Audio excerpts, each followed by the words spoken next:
Hello दोस्तों, मैं हूं किशुन। आपका स्वागत है क्विक न्यूज़ में।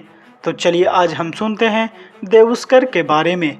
18वीं शताब्दी में मराठा शक्ति के प्रसार के काल में उनके पूर्वज देवघर के कौरव गांव चले आए और अस्थायी रूप से निवासित हो गए। इसी गांव में 17 दिसंबर 1869 में जन्मे देवस्कर के प्रारंभिक शिक्षा देवघर में ही हुई। यहीं वह राजनारायण बोस से मिले, जिससे अपनी पृष्ठभूमि में उनका सामाजिक दृष्टि और राजनीतिक चेतना भी विकसित हुई। दोस्तों, कहानी को आगे जानने से पहले अगर आप इस तरह का राजनीतिक किस्सा पसंद करते हो तो सब्सक्राइब जरूर करें। तो चलिए कहानी की ओर बढ़ते हैं।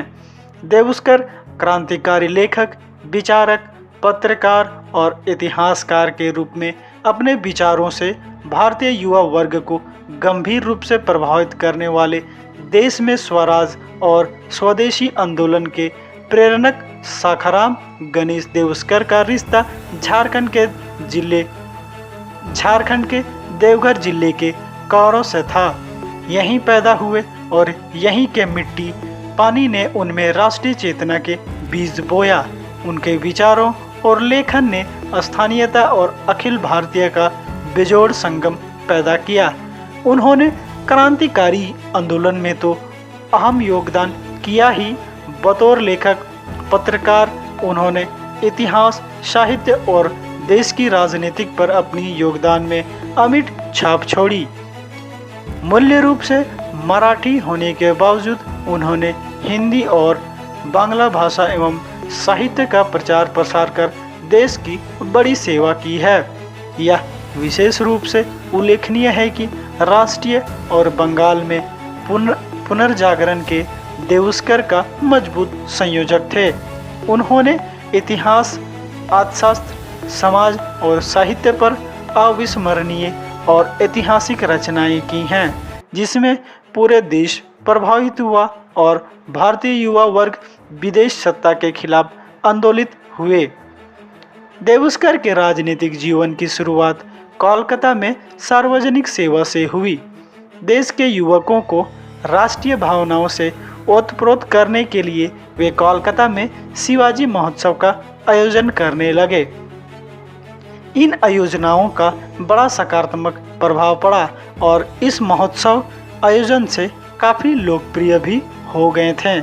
उन्होंने बंग भंग आंदोलन में पहले विशेषकर युवकों में स्वदेशी का प्रचार किया, दूसरी तरफ क्रांतिकारी आंदोलन का समर्थन भी किया। देश में जन जागृति के लिए उन्होंने बांग्ला और हिंदी साहित्य में उत्कृष्ट रचनाएं की और जन जागृति में अहम योगदान भी दिए। उनकी अध्यक्षता में कोलकाता में एक सभा का गठन किया गया। नवयुवकों में ज्ञान की वृद्धि, उन्हें राजनीतिक शिक्षा देने और आम लोगों में विदेशी को छोड़कर स्वदेशी वस्तुओं का उपयोग करने का प्रचार प्रसार आदि इस सभा के उपदेशों में शामिल हुआ करता था। देवस्कर की अगुवाई में इस सभा ने स्वदेशी और राजनीतिक जागरण में महत्वपूर्ण योगदान दिया। इसके सभी अधिवेशनों में शामिल होकर उन्होंने विभिन्न विषयों पर व्याख्यान दिए और नवयुवकों में ज्ञान वृद्धि और देशभक्ति का प्रचार भी किया।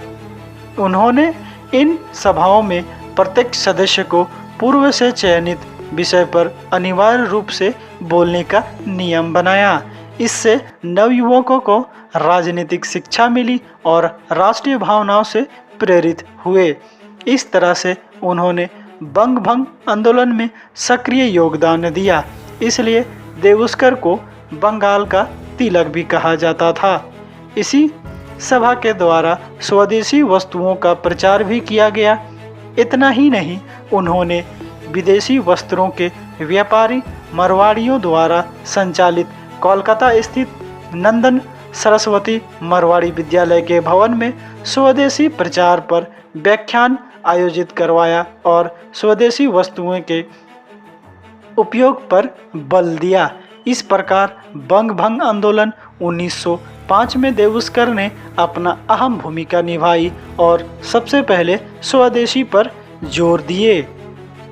अरविंद घोष के अनुसार सबसे पहले स्वराज शब्द का उल्लेखनीय करने का श्रेय शाखाराम गणेश देवस्कर को ही जाता है। इतने में ही आज की वीकली इन्फॉर्मेशन की बातों को मैं समाप्त करता हूँ। फिर मिलता हूँ इसी तरह नए इन्फॉर्मेशन के साथ। अगर आपको अच्छा लगा तो सब्सक्राइब, लाइक, कमेंट, शेयर करना ना भूलें। तब तक के लिए जोहार।